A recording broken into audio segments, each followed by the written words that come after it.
Assalamualaikum warahmatullahi ta'ala wabarakatuh. Salam bahagia, salam pertemuan untuk teman-teman yang berkesempatan bersama dengan saya. Apa khabar saudara Yaumon, Puan Syarifah Hafifah, saudara Rosli Syah, saudara Ibrahim Cik Muda, saudara. Kita juga dengan saudara Yen Iskandar, saudara Ilyas Muhammad, Cik Mat Mohaini dari Taiping Perak, saudara.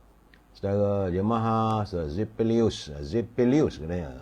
Saudara Zamari LC, saudara Jalal Ali, itu juga Bunga Yan, saudara Muhammad Kapli, saudara Cik Rosli, saudara Azminuddin dari Bagan Datuk. Apa khabar Tuan Haji Azhar Abdul Manak? Moga sihat Tuan Haji ya. Saudara Zaini Sulaiman, begitu juga Maksu Bukit Mentaja, Mak Spana, salam pencerahan. Izzuddin dari Pulau Pinang, cuaca hujan di sana katanya. Hani Abdullah, apa khabar? Yusuf Mayu Biru, salam dari Puchong. Juragan Gemilang, waalaikumsalam. Saudara Puan Halimah Musruh, selamat malam. Saudara Azhar Ahmad, salam Madani. Saudara Muhammad Kamal Abu Samah dari Negeri Sembilan, dari Betampi Negeri Sembilan, saudara. Begitu juga Saudara Suku Jamil, Rimba Bara Berapi.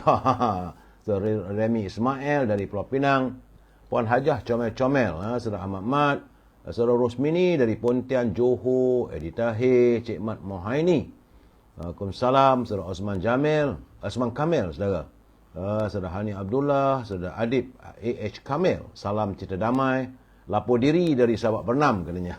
Saudara Mat Spana Jaya, Anggrik Rimba, apa khabar anak anda? Saudara Rubidin, Marabiah Abdullah dari Pandan Jaya, Muhammad Asri Dir dari Kuantan, Saudara Amran Abi dari Perlis, Saudara Roslan Mubin, itu juga Mat Zaki, Saudara Rabin Huda, Saudara Endan, demi rakyat kerana Allah, Saudara Zack Zikri, itu juga Puan Nur Maria, Tuan Abdul Rahman, Tuan Ismail, apa khabar dari Besut Terengganu, saudara. Puan Sofiah Yusuh, selamat malam. Begitu juga Yusuf Awang dari Tanah Merah, Kelantan, saban hari hadir, terima kasih. Begitu juga Ami Bashir, saudara Abdul Aziz Abdul Rahman dari Tanjung Karang, saudara Abdul Rahim Rasul dari Kota Baru, Kelantan. Saudara Nur Ali, apa khabar? Puan Umi Kalsum, salam Madani. Puan Aminah, Kak Minah, apa khabar Kak? Moga sihat ya. Saudara Anwar Saleh dari Tumpat, Kelantan. Saudara Muhammad Zaki, saudara Supar Roslan, Madam K, salam dari Tangkak Hujan katanya. Begitu juga Ashuri, saudara Takiding, saudara Yang Maya, saudara Fadil Amin, Pray for Gaza ya sekarang, saudara Muhammad Jalil. Begitu juga Razak Hassan, Puan Ibjah, begitu juga Azhar M, Azhar Muhammad, salam. Apa khabar saudara? Semoga sihat semua. Indah Sriwijaya, salam dari Bangi, Muhammad Radhi, saudara Zafil. Begitu juga Bakat Ahmad, saudara Ismail Saad, saudara Husin Qaldi. Salam untuk semua warga Madani. Saudara Abdul Rahman, apa khabar? Hadir dari Labuan, saudara. Saudara Ratijah Rajuli. Begitulah saudara, teman-teman kita dari seluruh negara hari ini respon. Terima kasih. Yang saya harapkan, jangan lupa like, share dan subscribe saudara. Ya, saudara Kamis Nadi, Puan Saklina, saudara Mat Rusdi, saudara Asuri. Like, share dan subscribe. Itu saja harapan saya daripada anda. Lain tak ada saudara. Inilah memberi saya semangat untuk saya saban malam menemui anda, memberi pencerahan. Isu apa malam ni? Macam-macam isu ada saudara Asuri. Tentulah saya juga akan memberi laporan apa yang berlaku di Gaza dan sebagainya. Baik saudara. Hari ini hari Selasa tanggal 24 Oktober. Yang merupakan hari yang ke-1315. Belum usai lagi, masih ada lagi virus tersebut. Walaupun saya tidak mendapat angka-angka dari Kementerian Kesihatan, tetapi penyakit itu masih ada lagi saudara. Sebab itu saya sentiasa mengingatkan anda berhati-hati, jaga kebersihan diri, jaga penjarakan sosial. Saya bimbang saudara waktu kita ramai-ramai macam hari ini berada puluhan ribu di Stadium Azatia di Puchong, di Bukit Jalil, saudara, bimbang saya. Tapi bagaimanapun demi untuk memperlihatkan solidariti kita, saya juga Karim, kita harus bersama saudara. Kita sanggup meredah apa saja dalam menyatakan isi hati kita saudara.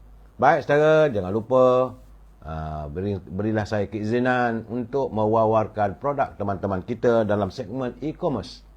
Teman-teman yang mempunyai produk, jika mahu saya mewawarkan produk anda, boleh hubungi Al-Azhar, saudara, di talian 011-330-41241. Al-Azhar dia masih terus memasarkan haruman setangi bakur. Dia macam kemian, bila dibakar, rumah kita harum semerbak, saudara. Dan rumah yang harum semerbak itu adalah rumah yang kegemaran para malaikat. Saudara Maknah daripada Bangi, saudara Waksu, saudara Kasyih, begitu juga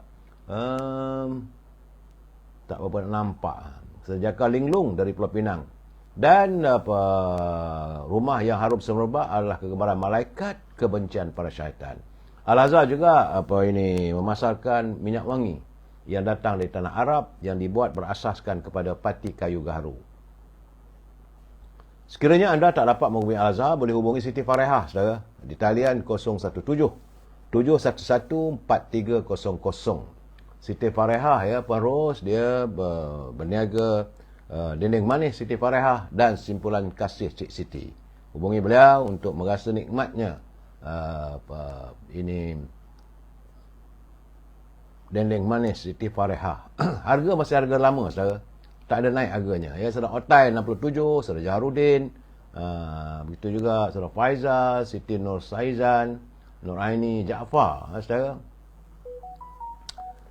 Untuk teman-teman yang tinggal di Lembah Kelang, kalau nak buah-buahan yang grade A, harga lebih murah daripada harga di pasar, boleh hubungi Syauqi, saudara. Sebab buah-buahan tersebut akan terus dihantar ke rumah anda. Harga lebih murah, saudara. Dan terjamin dia punya grade-nya.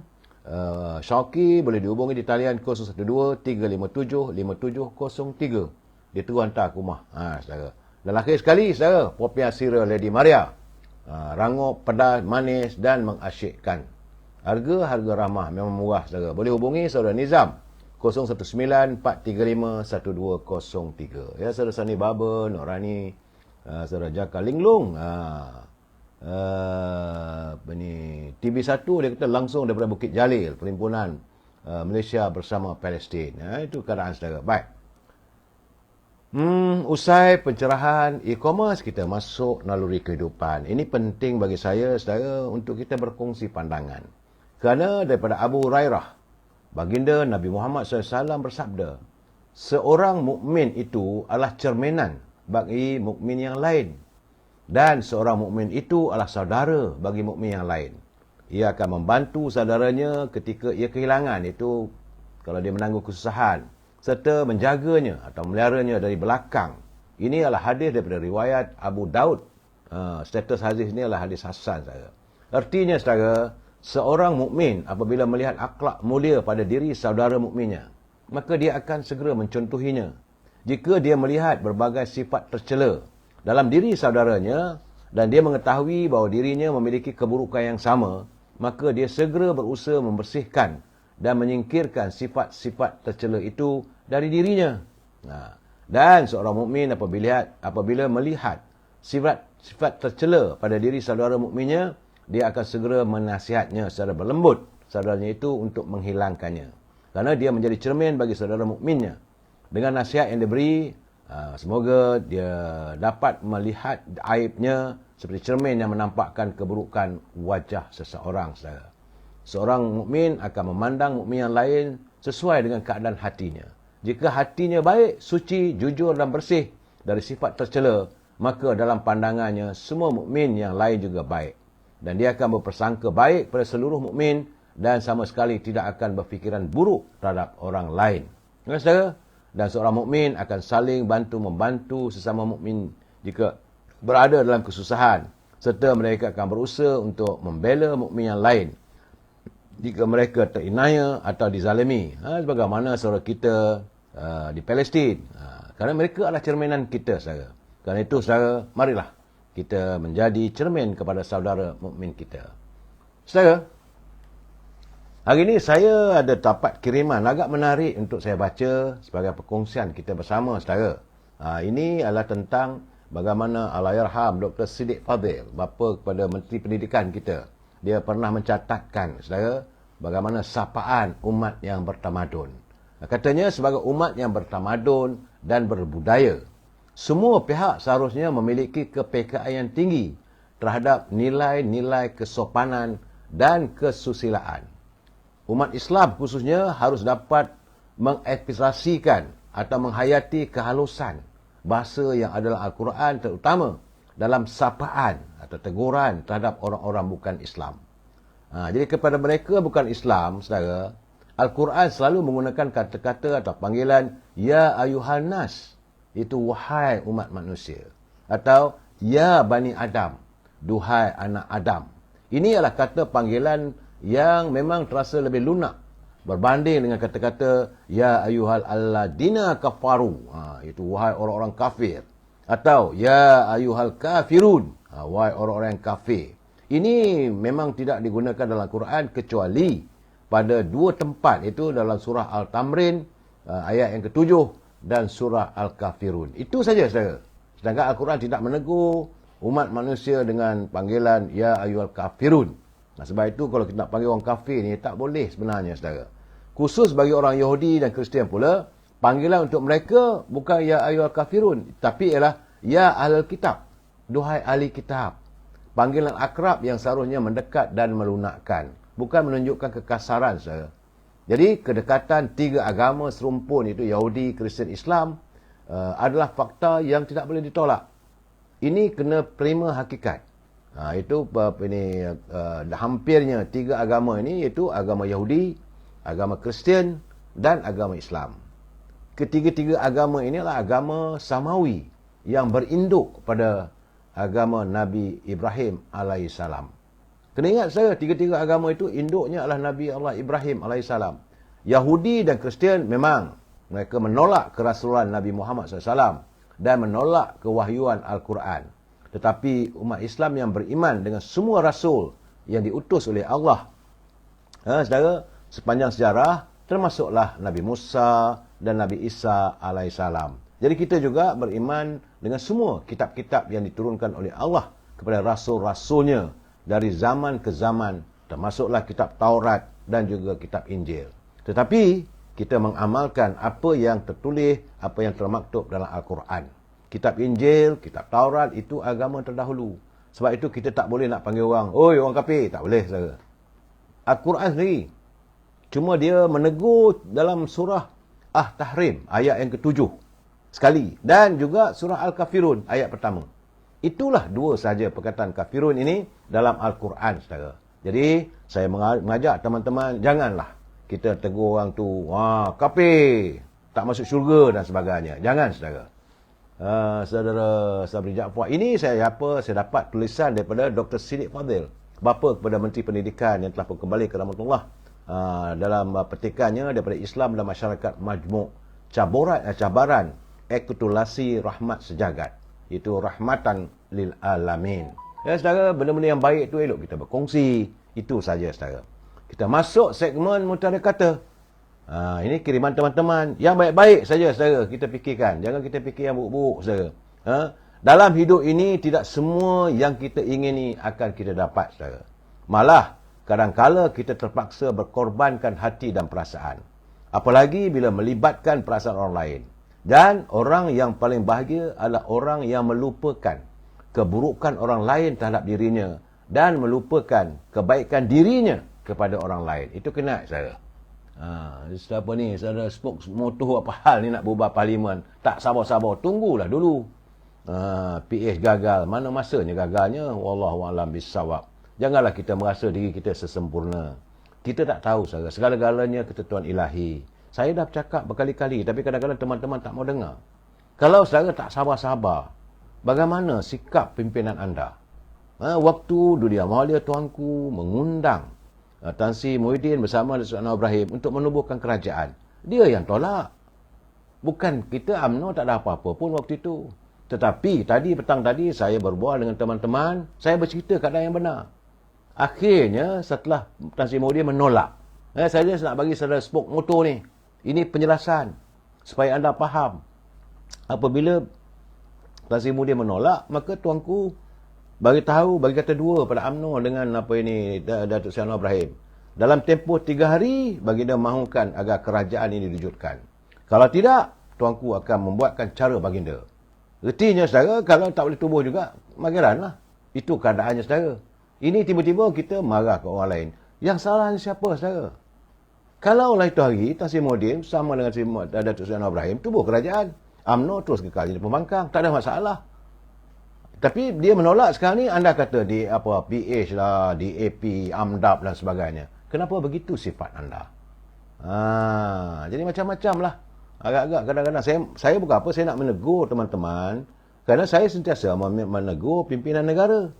Walaupun beliau jadi Perdana Menteri, saya tetap menegur agar janganlah berbelanja wang negara tanpa had. Itu memang saya akan tegur setiap malam. Saudara Wan Syarudin, Ustaz Piut, Puan Norma. Dan kita mengharapkan agar wang negara tidak dibelanjakan tanpa had, kerana kita bimbang negara boleh muflis. Yakin saya tentulah perkara itu tak akan berlaku. Tapi kita harus mengingatkan, saling ingat mengingati. Sebagaimana saya mengingatkan anda. Bagi mereka yang menyunting semula live saya ini dan anda masukkan dalam mana-mana channel, saya tak ada marah, tak ada masalah bagi saya. Tetapi anda harus bertanggungjawab atas setiap suntingan yang anda lakukan. Sebab saya tak mampu untuk memantaunya. Kena ingat saudara, ini adalah pencerahan politik. Matlamatnya sekadar memberi informasi dan juga memberi pandangan. Bila saya memberi pandangan, kita mesti bersetuju untuk tidak bersetuju. Tak payahlah kata yang bukan-bukan. Itu prinsipnya. We must agree to disagree. Kalau tak bersetuju, hantar kiriman, kita sama-sama berbincang dengan cara yang baik, dengan bahasa yang baik. Sebab kita adalah warga cinta damai. Warga cinta damai tidak akan mengeluarkan kata-kata yang celupar, saudara. Saudara Otai Larut. Saya tak sampai hati lah saudara Otai Larut untuk menulis, untuk mengungkapkan kata yang sebegitu. Saya tak mampu untuk mengatakan orang itu fikirannya dalam keadaan yang tak begitu baik. Sini tu kata macam-macam lah saudara. Saya tak setuju lah kalau bengap, bangang lah sebagainya. Tak kerti lah saya saudara. Sebab saya merasakan kalau saya kata pada mereka, mereka juga boleh mengata pada saya. Saya tak mampu kalau orang mengata saya begitu. Itu keadaannya saudara. Baik. Ini berita pertama yang perlu saya ingatkan kepada anda. Kita politik-politik juga, saudara. Keluarga kita kena jaga. Apabila Jabatan Meteorologi Malaysia telah pun mengeluarkan pandangan dan nasihat kepada orang ramai supaya lebih peka dengan perubahan cuaca. Kerana susulan 4 hingga 6 episod hujan lebat bakal melanda negara kita bermula bulan November hingga Februari 2024, saudara. Ini musim monsun Timur Laut. Bukan saya mengatakan, saudara. Ini adalah Jabatan Meteorologi Malaysia, Met Malaysia. Menurut pengarah Pusat Operasi Cuaca dan Geofizik National Web Malaysia, Dr. Fariza Yunus, katanya perubahan cuaca itu berlaku disebabkan monsun Timur Laut yang bermula pada pertengahan bulan depan hingga Mac 2024. Dan dalam tempoh itu, episod hujan lebat diramal berlaku di Kelantan, di Terengganu dan Pahang bermula bulan November hingga Disember, sebelum ia beralih ke Johor, Sarawak dan juga pada Disember hingga Januari 2024. Jadi 5 negeri ini harus berhati-hati, saudara, iaitu Kelantan, Terengganu, Pahang. Kemudian dia akan beralih ke Johor dan juga Sarawak. Ini menurut laporan daripada Dr. Fariza Yunus daripada Jabatan Meteorologi Malaysia. Hujan lebat katanya yang berterusan boleh mengakibatkan kejadian banjir di kawasan-kawasan yang berkedudukan rendah dan kawasan kerap banjir. Kalau selalu ada banjir, dia akan berulang lagi. Jadi risiko banjir juga akan meningkat sekiranya hujan lebat itu berlaku serentak dengan kejadian air pasang besar dan luruan ribut. Itu katanya dalam program yang diterbitkan oleh Bernama, saudara. Oleh itu, Dr. Fariza menasihatkan kepada orang ramai supaya sentiasa cakna dengan amaran cuaca yang dikeluarkan oleh Met Malaysia supaya dapat melakukan persiapan. Termasuklah, saudara, untuk menyimpan dokumen-dokumen penting di tempat yang tinggi serta berpindah ke tempat selamat apabila diarahkan oleh pihak berkuasa. Saudara, artinya mulai bulan depan hingga bulan Januari, Februari. Musim monsun Timur Laut. Saudara Yusuf Budiman, Parit Raja, Batu Pahat dah banjir ni. Itu keadaannya, saudara. Sebab bukan saja di Parit Raja dan Batu Pahat, saudara Yusuf. Saya juga mendapat laporan bagaimana di Bagan Serai. laluan yang menghubungkan Baganserai ke Selama telah pun ditutup kepada kenderaan ringan. Sejak semalam, berikutan laluan itu telah pun dinaiki air kesan daripada hujan yang berterusan. Jadi saudara yang tinggal di Parit Raja, yang ada di Patu Pahat, berhati-hati saudara. Tapi bagaimana setakat ini laluan FT 147 Baganserai ke Selama, ia masih boleh digunakan untuk kenderaan berat. Lori-lori besar boleh, tapi kereta kecil tak boleh.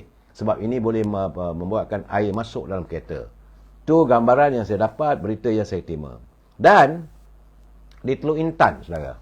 Semalam di Teluk Intan seramai 50 penduduk dari 16 keluarga telah pun dipindahkan ke sebuah pusat pemindahan sementara apabila kediaman mereka mula dilanda banjir sejak petang semalam.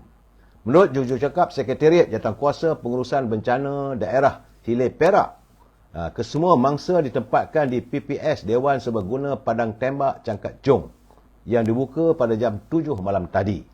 Kawasan terlibat ialah Lorong Kedah, Lorong Belakang Klinik, Batu 9, Simpang 3 dan Batu 10. Cuaca walaupun dalam keadaan baik, tetapi air nampak gaya di sungai sudah naik. Itu keadaannya.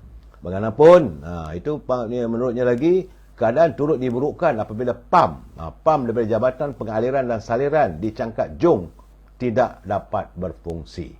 Teman-teman yang tinggal di Intan, berhati-hati sebab besar kemungkinan. Saudara Yusof Budiman dia kata hujan tak berhenti lagi. Saat ini bila hujan tak berhenti, berhati-hatilah. Khususnya di Batu Pahat. Saudara, itu yang terutama di kawasan Parit Raja. Saudara. Baik, saudara, itu laporan seketika berhubung tentang cuaca apabila negara kita mula dilanda oleh monsun timur laut. Baik, saudara. Kita masih lagi saat-saat ini, anak-anak kita sudah pun mula mendaftar untuk masuk ke pusat pengajian tinggi di universiti. Sebab itu, hari ini saya mendapat kenyataan bahawa Universiti Kebangsaan Malaysia, UKM, telah pun bersedia menawarkan tempat kepada mana-mana pemohon yang melepasi syarat minima kemasukan berdasarkan merit pelajar yang memohon tertaluk pada kekosongan yang ada. Menurut Naib Chancellor UKM, Profesor Datuk Dr. Muhammad Ikhwan Toriman, dia kata secara umumnya tahun ini UKM, Universiti Kebangsaan Malaysia, menawarkan lebih tempat pada program pengajian peringkat ijazah sarjana muda. Mana itu 4,528 tempat. Berbanding cuma 4,261. Jadi pertambahan sekitar 63%. Jadi untuk itu, UKM bersedia menawarkan tempat kepada pemohon yang melepasi syarat minima kemasukan berdasarkan merit pelajar yang dipohon. Di Universiti Kebangsaan Malaysia, program kompetitif seperti bidang perubatan, pergigian, pendidikan dan undang-undang sudah diisi sepenuhnya. Yang 4 pengajian itu dah penuh. Kalau nak minta juga tak ada, kalau tak ada kekosongan, saudara. Jadi kekosongan hanya membabitkan beberapa program saja dan penawaran boleh dibuka kepada mereka yang melepasi syarat minima. Sebab semalam Berita Harian melaporkan semua institusi pengajian tinggi awam diarahkan untuk membuat tawaran segera kepada para pelajar tempatan yang memohon untuk melanjutkan pengajian mereka. Jadi sebagaimana yang dinyatakan oleh Yang Amat Perdana Menteri, beliau tidak mahu melihat adanya keciciran berlaku pada anak-anak kita yang mahu meneruskan pengajian di pusat-pusat pengajian tinggi. Bagaimana yang beliau lakukan? Saya waktu beliau berkunjung ke Mesir, di Kairah, terdapat waktu kunjungan beliau ke Kairah, Datuk Seri Anwar Ibrahim telah didatangi oleh pelajar-pelajar yang menghadapi masalah, iaitu masalah 60 orang pelajar dari Pahang. Mereka tidak dapat meneruskan pengajian di Universiti Al-Azhar kerana kehadiran mereka tidak melalui kedutaan. Jadi apabila Datuk Seri Anwar Ibrahim mengadakan perbincangan bersama Syekh Al-Azhar, itu Profesor Dr. Ahmed Al-Taib, persoalan tersebut telah pun diselesaikan. Bagaimanapun beliau berjanjilah, pelajar-pelajar masa akan datang kalau nak pergi ke Al-Azhar, janganlah buat tajaan sendiri. Buat permohonan melalui kedutaan. Ada salurannya. Sebab itu telah ditetapkan oleh Universiti Al-Azhar. Semua itu mesti melalui proses kedutaan. Bagaimanapun 60 orang yang terkandas, yang tak dapat tempat dalam pengajian, dalam usaha perbincangan Datuk Seri Anwar Ibrahim bersama dengan Profesor Dr. Ahmad Al-Taib, 60 orang itu alhamdulillah mendapat tempat masukan untuk meneruskan pengajiannya. Sebab itu sahaja yang Bapak Perdana Menteri kita ni, bila dia pergi ke mana-mana pun, lain disantuni, tidak lain tidak bukan hanyalah persoalan rakyat, bukan untuk diri sendiri, saudara. Kita beralih kepada Melaka. Kabarnya Melaka akan dipilih sebagai tuan rumah Hari Pelancongan Dunia tahun 2025. Alhamdulillah. Apabila Melaka telah pun dipilih sebagai tuan rumah Hari Pelancongan Dunia 2025 WTD 2025, ialah merupakan satu pengiktirafan besar yang bakal menyaksikan negeri itu menjadi tumpuan masyarakat antarabangsa. Ini dijelaskan oleh Esko Pelancongan Warisan Seni dan Budaya Datuk Abdul Razak Abdul Rahman. Melaka telah pun terpilih. Memang pun secara dari dulu lagi. Orang dunia kenal Pelabuhan Melaka. Dan dengan pemilihan Melaka sebagai tuan rumah Hari Pelancongan Dunia 2025 ini seolah-olah mengimbau kegemilangan, kebangkitan negara kita. Dulu Melaka, dulu orang dengar Empire Melaka. Hari ini negara Malaysia yang tercinta. Sebab itu banyaklah perkara-perkara yang sedang dilakukan oleh pihak kerajaan negeri, dan saya juga mengharapkan agar pimpinan pusat dapat memberi imbuhan ataupun memberi bantuan dari segi kewangan kepada kerajaan negeri Melaka agar mereka dapat menjadi tuan rumah yang sesempurna mungkin. Sebab pelancong satu dunia akan membanjiri Melaka, sebab Melaka dijadikan sebagai pusat untuk Hari Pelancongan Sedunia. Tahniah pada kerajaan di bawah pimpinan sahabat saya Datuk Rauf Yusof, dan juga tahniah jugalah kepada Datuk Razak yang selaku Esko Pelancongan Negeri Melaka. Dan cuma dalam keadaan begitu, saya ingat minggu lepas saya dah tegur. Tapi belum ada jawapan tuntas. Tapi tiba-tiba sekarang ni Majlis Bandaraya Pasir Gudang, nampak gayanya mereka tetap dengan keputusannya. Walaupun Setiausaha bahagian Ketua Setiausaha Perhubungan UMNO Johor menzahirkan benda itu tak patut diadakan. Tapi nampak gayanya Datuk Bandar itu Datuk Asman Shah Abdul Rahman, dia kata keputusan mengikut undang-undang kecil jalan, parit dan bangunan MPPG, pihaknya telah pun memutuskan bahawa semua rumah-rumah di negeri dalam bandaraya Johor Bahru termasuk dari Pasir Gudang, pada dasarnya bahawa mulai 31 Disember mulai hari ini hingga 31 Disember, semua kereta yang diletakkan di hadapan rumah akan dikenakan bayaran parking. Aduhai, rasa macam kat London. Saya rasa ini keputusan, saya haraplah agar Yang Berhormat Menteri Besar Johor Datuk Seri On Hafiz dapat campur tangan lah. Jangan dibiarkan begitu, sebab ramai rakyat di kawasan di Pasir Gudang khususnya yang akan terkesan nak letak parking kereta kat mana. Sebab mungkin mereka ada 2 kereta. Jadi kereta satu tu masuk langgaran dalam rumah, tapi yang lain tu letak di luar. Bila letak di luar dikenakan compound dan sebagainya. Bagi saya ini bukanlah satu keputusan yang bijak. Bagaimana kalau rumah-rumah itu terdiri daripada rumah PPRT, rumah rumah rakyat biasa saja, rumah teres. Apa nak jadi pada mereka?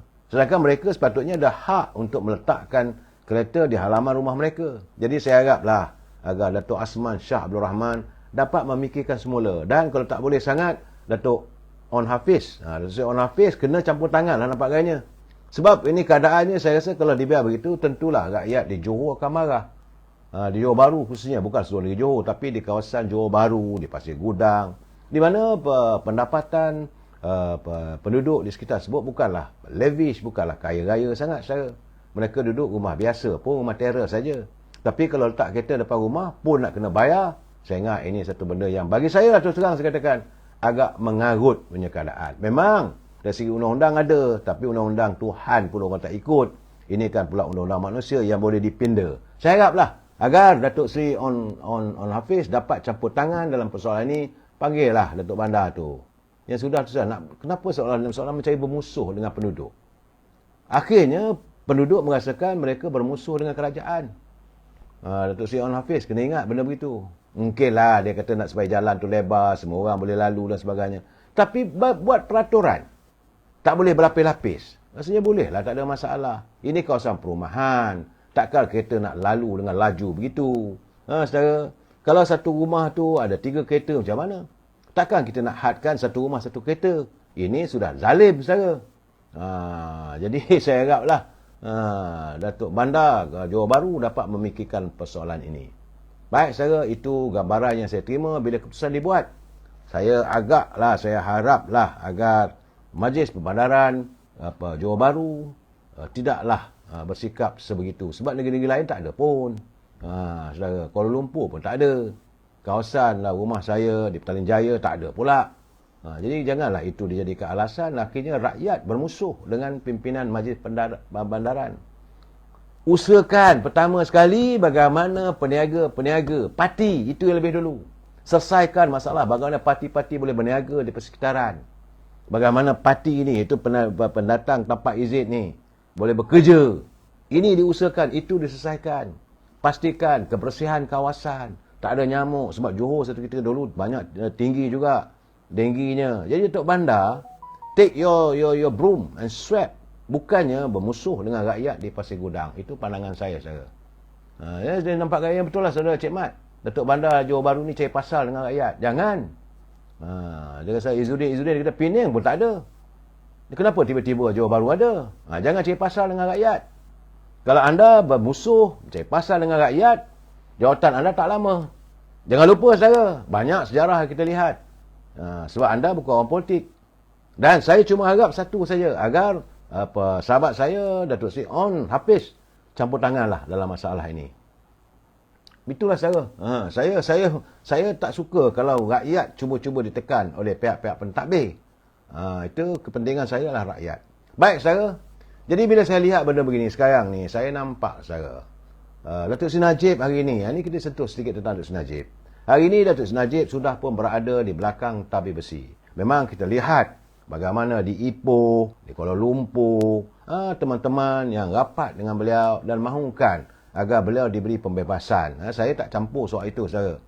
Cuma kita mahu agar mahkamah teluh dan sebagainya. Tetapi, saudara, saya nampak gaya ni macam seolah-olah media, sama ada media arus perdana ataupun media sosial, mereka seolah-olah macam ada bertendam dengan Datuk Seri Najib. Ini keadaan, saudara. Dia dah dikenakan tindakan dalam fiasko 1MDB, saudara. Tapi nampak gaya sekarang ni, dendam itu masih berterusan. Saya kena ingat bahawa isu tentang IDB ini telah pun dibangkitkan, digemakan sejak tahun 2013. Dan akhirnya kerana isu 1MDB, UMNO Barisan Nasional tumbang pada tahun 2018. Namun, media seolah-olah macam berdendam apabila agenda untuk memalukan Datuk Najib masih saya lihat masih berterusan. Saya rasa tak bolehlah begitu, saudara. Fikir-fikirkanlah, saudara. Apabila mereka menyiarkan berita yang kadang-kadang yang tidak bertepatan. Saya melihat catatan daripada saudara Datuk Seri Fuad Zakasi selaku speaker Dewan Undangan Negeri Johor. Dia kata banyak media membuat tajuk berita Najib terima 2 juta ringgit. Itu satu tajuk yang tak betul, misleading, saudara. Dan sekali lagi Datuk Seri Najib menjadi mangsa fitnah. Sedangkan nama beliau hanya digunakan dalam perbicaraan kes Lee Kuan Eng. Bila mereka digunakan katanya Datuk Najib terima, tetapi apabila peguam bela Gobind Singh bertanya pada saksi kes rasuah Lee Kuan Eng, itu Zarul Ahmad, yang dia kata dia mengaku beri 2 juta kepada G Gana Raja, bukan direct pada Datuk Najib. Cuma dia kata dia percaya Gana Raja boleh pujuk Datuk Najib supaya SPRM buang kes Lee Kuan Eng. Zarul mengaku dia sendiri pun tidak kenal dan tidak pernah berjumpa Datuk Seri Najib. Dan malangnya cerita itu dibesarkan seolah Datuk Najib terima 2 juta. Ini yang saya katakan berita yang misleading. Tak usahlah buat begitu. Teman-teman, kenapa tidak anda berlapang dada tunggu. Ini laporannya Najib terima 2 juta. Benda tak betul. Apabila Zarul selaku saksi dalam kes Lee Kuan Eng, dia kata dia bagi duit tu kepada kepada G Gana Raja. Dan bila ditanya oleh peguam bela Gobind Singh dia kata, adakah kamu kenal Datuk Najib? Dia kata tak kenal. Jadi adakah Gana Raja ni kenal? Dia pun tak pasti. Inilah keadaannya. Sedangkan tuduhan dah dibuat.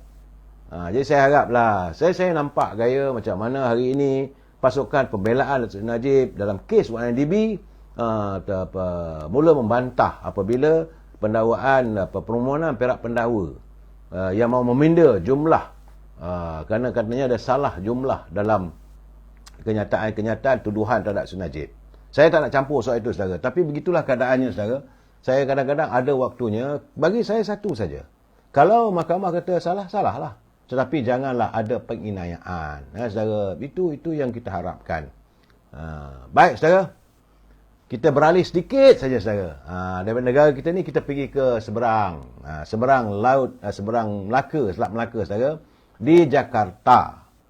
Saya mendapat berita bahawa anak sulung Presiden Joko Widodo, itu Gibran Raka Buming Raka, secara rasmi telah pun diumumkan sebagai pasangan calon naib Presiden Prabowo Subianto untuk pilihan raya Presiden atau Pilpres tahun 2024 dalam 3-4 bulan mendatang, saudara.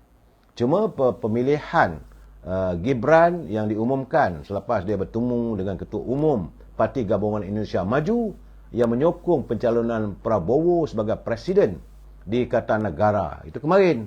Jadi bila Prabowo telah diumum di Indonesia, dia mesti umum dua. Satu Presiden, siapa dia punya naib Presiden atau Wakil Presiden, saudara. Dan Prabowo memilih anak kepada Jokowi. Saya tak tahulah, saya tak nak komen lebih, saudara. Tetapi ini juga mula mendapat perbicaraan umum di seluruh negara Indonesia. Apakah adanya elemen-elemen kronisma. Sedangkan Indonesia memulakan KKN, kronisma, nepotisme dan korupsi.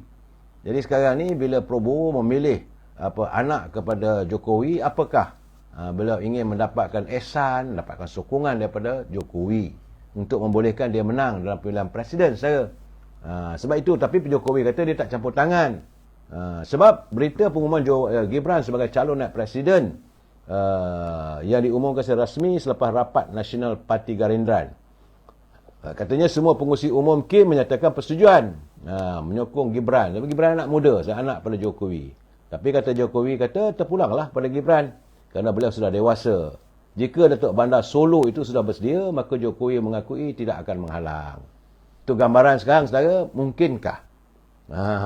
Dah jadi amalan biasa, saudara. Anak Taksin, adik Taksin di Jakarta. Saudara, cuma di Malaysia ni, saudara, akhirnya bila sampai pada legasi Dr. Mahathir, lepas Dr. Mahathir tidaklah berterusan kepada Mukris. Itu juga menantu Pak Lah, Khairy Jamaluddin, tak ada dah. Soal itu dah tak ada. Tapi di Indonesia masih lagi nampak gayanya apabila Prabowo memilih anak pada Jokowi sebagai calon naib presiden. Saya cuma memberitahu pada anda saja. Walaupun kadang-kadang kita tak ambil pot pun, tetapi perlu tahu juga perkembangan politik negara seberang, saya. Baik, saya, kita berbicara salam dari Gaza. Kerana saat ini, saya, puluhan ribu warga cinta damai sedang berkumpul di Stadium Axiata Bukit Jalil. Saya lihat tadi ramai. Memang ramai, saudara. Kerana kehadiran mereka adalah sebagai mempamerkan kebencian terhadap kekejaman dan kerakusan rejim Zionis yang meratah nyawa warga Palestin di Gaza saban hari. Dan yang Muhammad Rasulullah Ibrahim, dia bawa balik saja daripada Mesir, terus berada di Stadium Bukit Jalil untuk memberi penjelasan, untuk memberi yang dikatakan sebagai amanat dan pengesahan apa yang dicapai sepanjang keberadaannya beberapa hari di bumi Arab dalam usaha untuk mencari perdamaian di bumi para anbiya sebut, saudara. Kerana semasa di Kairah, Datuk Seri Ibrahim telah mengadakan, beliau ada pertemuan dengan Presiden Mesir Abdul Fattah El-Sisi, dan mereka sepakat bahawa negara barat perlu memberi tekanan kepada rejim Israel untuk memberhentikan serangan ke atas Gaza. Dan dalam kunjungan hormatnya kepada Presiden Mesir itu, beliau dan El-Sisi juga sepakat bahawa kemudahan awam di Gaza seperti sekolah, hospital tidak sepatutnya dibedil serta dirosakkan oleh rejim Israel. Itu jelas, saudara. Suara kita sebagai Perdana Menteri Malaysia mewakili warga kita begitu jelas dan lantang di bumi Arab. Walaupun suasana itu tidak disenangi oleh dunia barat yang memang mereka menyokong Israel. Sebab menurut Zul Ibrahim, dia kata kesengsaraan yang dialami oleh masyarakat Gaza sudah di tahap sangat parah. Jadi itulah dia bersepakati bersama dengan LCC bahawa kebobrokan ini perlu dihentikan, saudara. Itu gambarannya waktu hari terakhir beliau berada di bumi Arab dalam misi untuk mencari perdamaian sana, saudara. Sebab, saudara, saya mendapat laporan dari Gaza City, jumlah rakyat Palestin yang terkorban akibat serangan udara Israel di semenanjung Gaza telah pun meningkat kepada 5,087 orang. Ini menurut Kementerian Kesihatan semalam, saudara. Semalam sudah 5,087. Besar kemungkinan meningkat lagi. Dan 2,055 orang adalah kanak-kanak. 1,119 wanita. Dan 217 adalah warga emas. Bukan orang tentera, saya. 2,055 kanak-kanak yang tidak berdosa tumpas apabila ledakan bom terkena pada mereka. 1,119 wanita yang tidak berdosa juga tumpas. Dan 217 warga emas yang takkan mengangkat senjata dan sebagainya, yang tak berdosa juga tewas. Sementara, saudara, 15,273 orang cedera. Ini laporan daripada Kementerian Ashraf Al-Qudrah. Jadi keadaan begitu saja, korban yang melibatkan kanak-kanak dalam tempoh 24 jam, saja. Dalam tempoh 24 jam semalam saja, sejumlah 435 orang telah pun menemui ajal maut diserangan oleh kezaliman Zionis di bumi Gaza.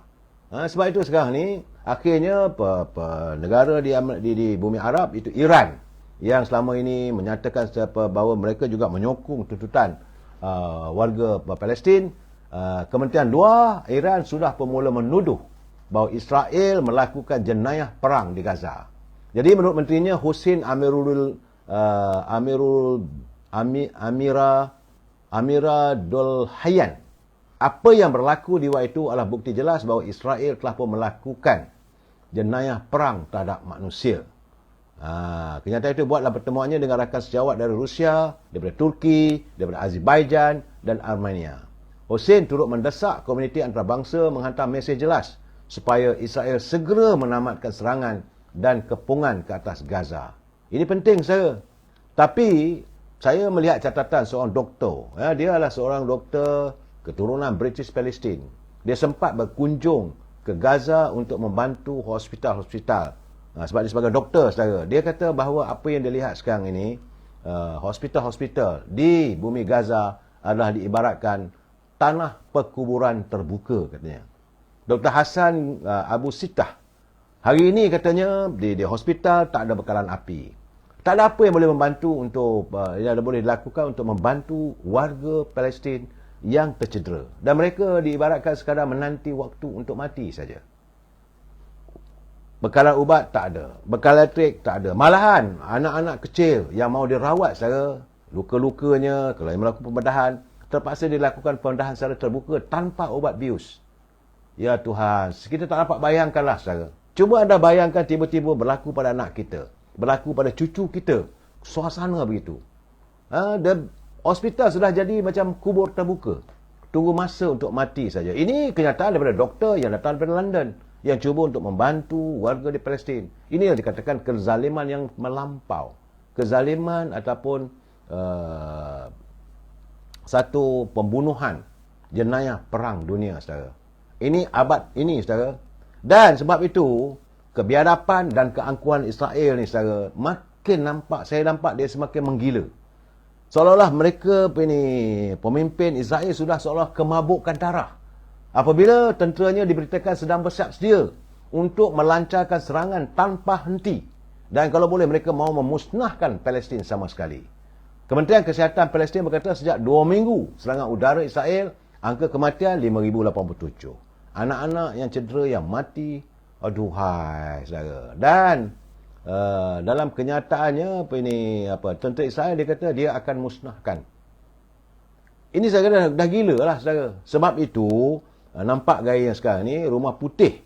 Walaupun selama ini Rumah Putih di Amerika lah, saudara. Dia tu di Washington. Selama ini mereka berdiam, banyaklah mereka menyokong Israel. Tapi nampak gayanya Rumah Putih pun sudah mengeluarkan kenyataan minta supaya Israel bertenang dan jangan meneruskan keganasan sebegitu-begitu.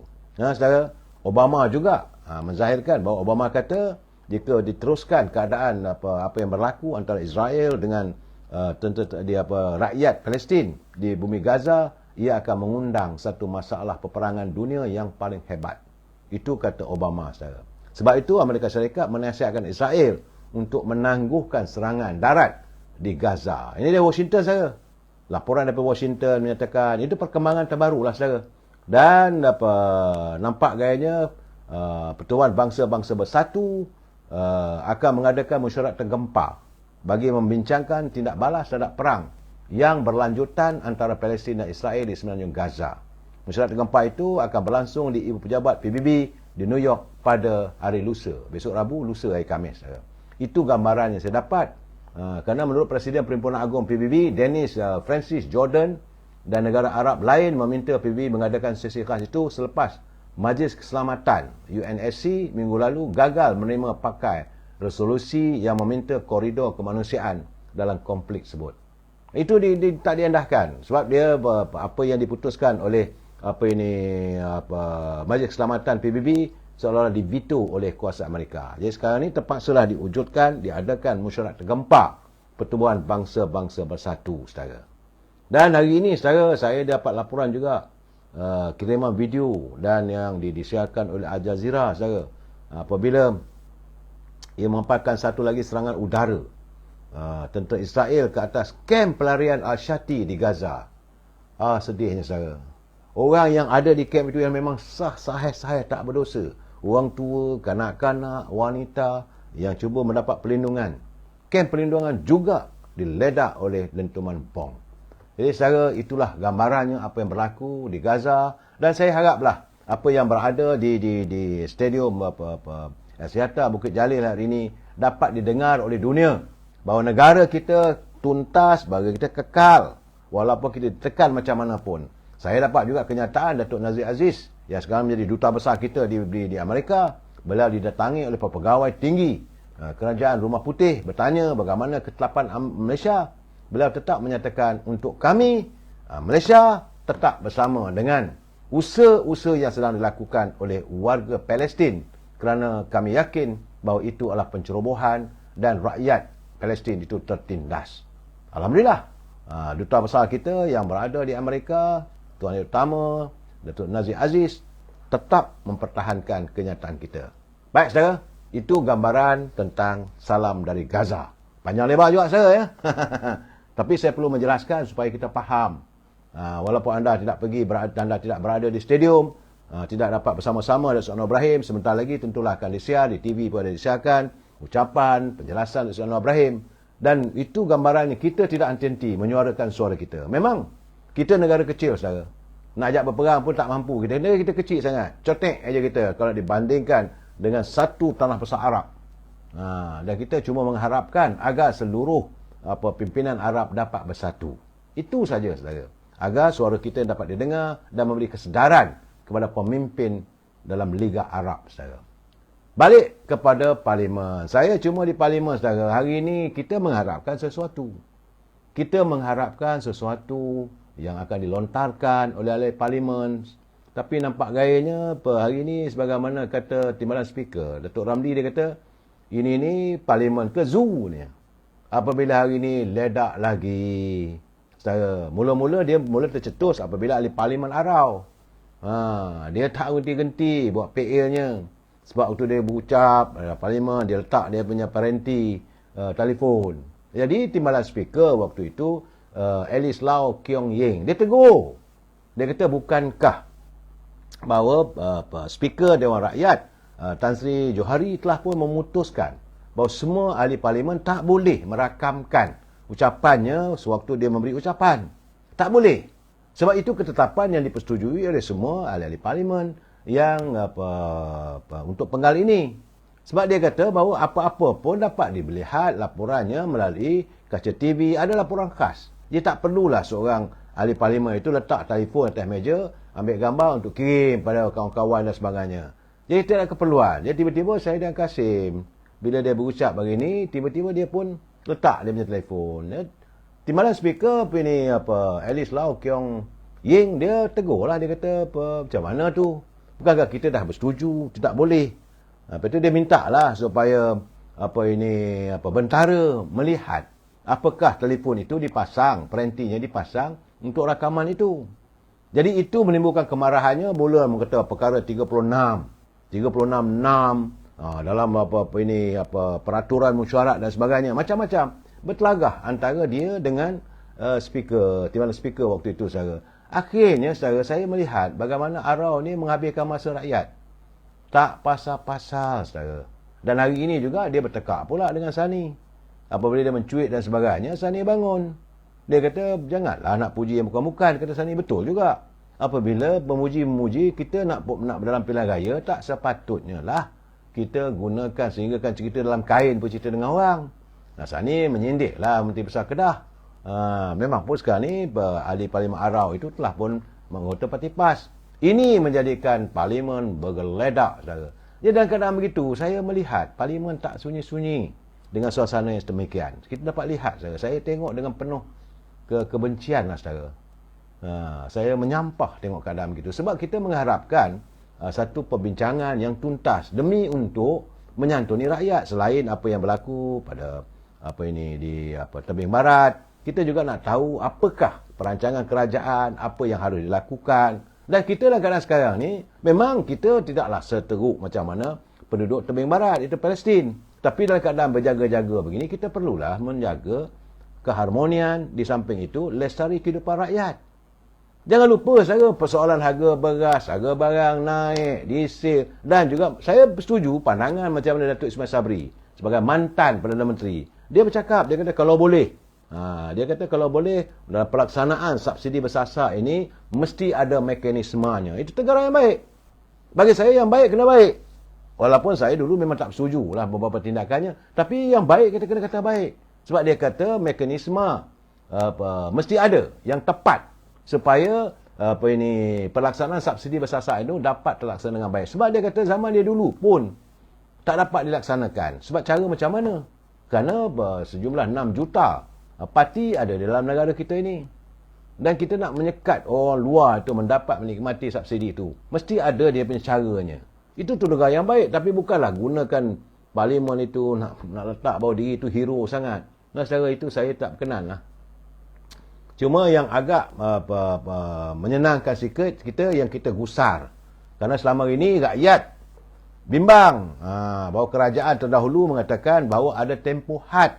Kalau anda mempunyai kenderaan, mestilah tidak boleh melewati 10 tahun. Lebih 10 tahun, maka kenderaan itu mesti dilupuskan. Alhamdulillah, hari ini Menteri Pengangkutan, saudara Anthony Loke, dia kata Malaysia tidak akan melaksanakan dasar untuk menamatkan hayat kenderaan lama. Memandangkan langkah itu tidak praktik. Tapi dia akan menggalakkanlah, Kementerian Pengangkutan menggalakkan rakyat untuk memiliki kenderaan elektrik atau menggunakan pengangkutan awam.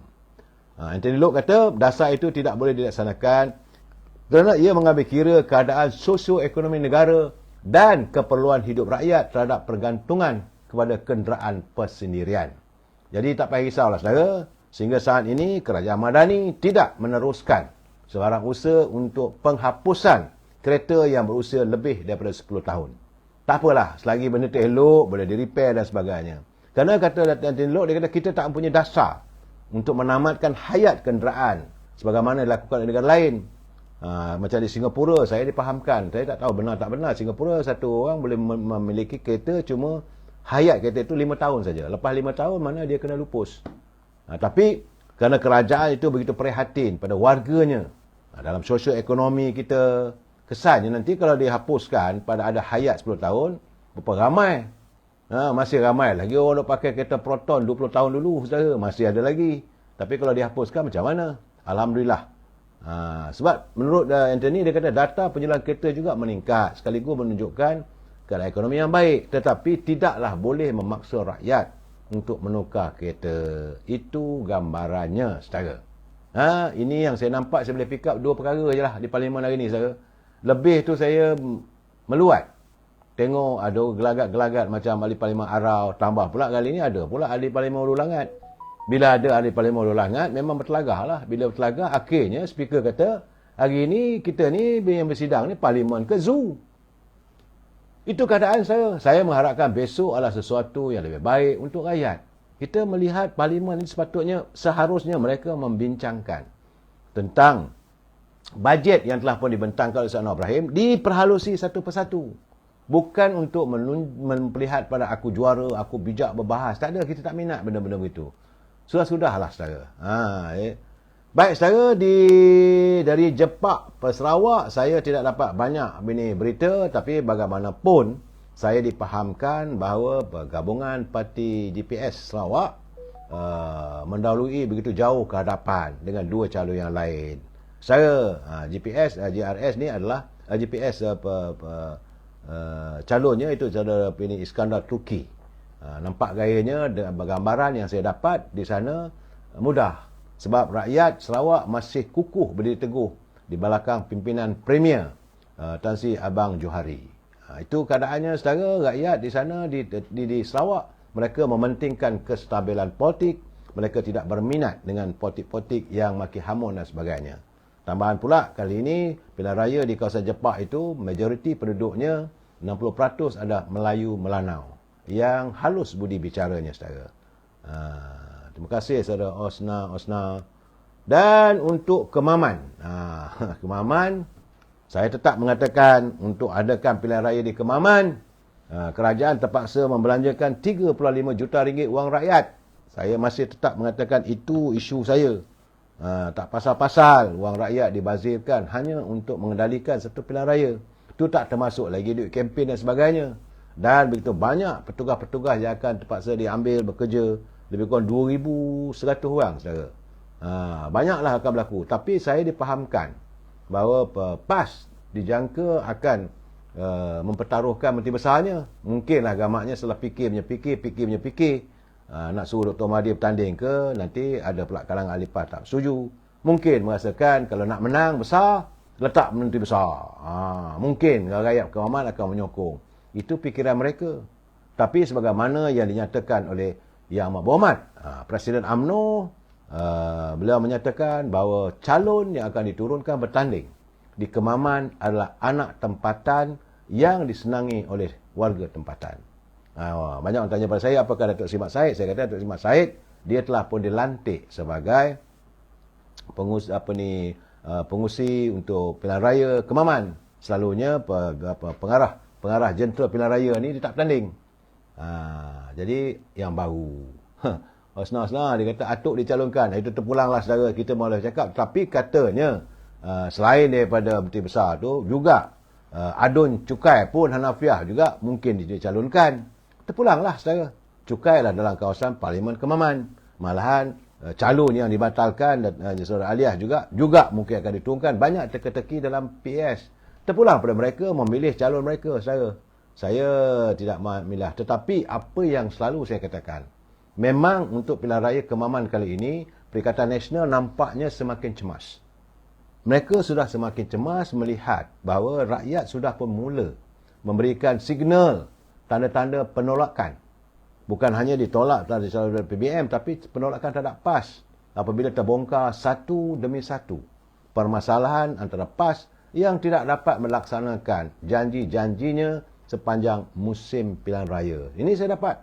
Nah, sebagai contoh, saya katakan, pilihan raya di Pulai, apabila Parti Amanah, walaupun bukan daripada UMNO, apabila gabungan UMNO bersama dengan Kerajaan Perpaduan, saudara, ada pengundi daripada dulu DAP, mewujudkan gabungan dengan Perikatan Keadilan, dan di Pulai menang besar.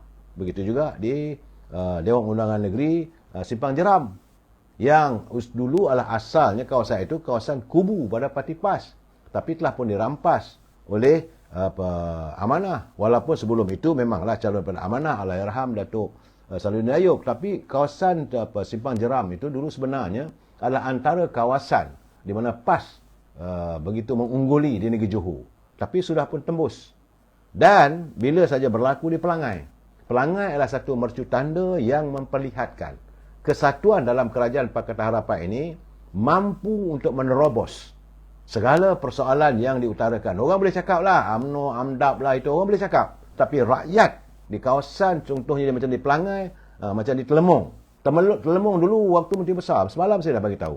Menteri Besar sendiri bertanding pun cuma dapat 56% saja undi daripada rakyat kawasan. Tapi calon yang baru ini, dalam pilihan raya yang baru ini, pengundi-pengundi daripada bukan Melayu 95% sudah pun berdiri teguh di belakang calon UMNO Barisan Nasional. Ini gambaran yang kita dapat membuatkan kerunsingan yang teramat sangat.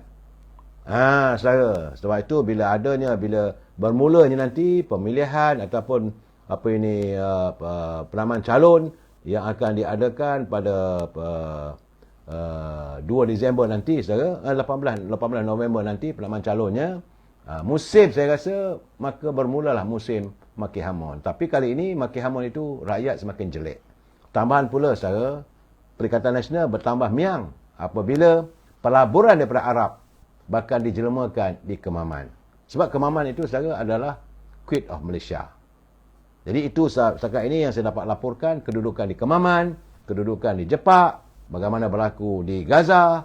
Saya mengharapkan kita berdoalah pada Allah SWT supaya bumi Gaza segera diselamatkan kerana kita warga cinta damai mengharapkan kedamaian. Jumpa lagi malam esok, saudara. Wabillahi taufiq wal hidayah. Assalamualaikum warahmatullahi taala wabarakatuh. Selamat malam.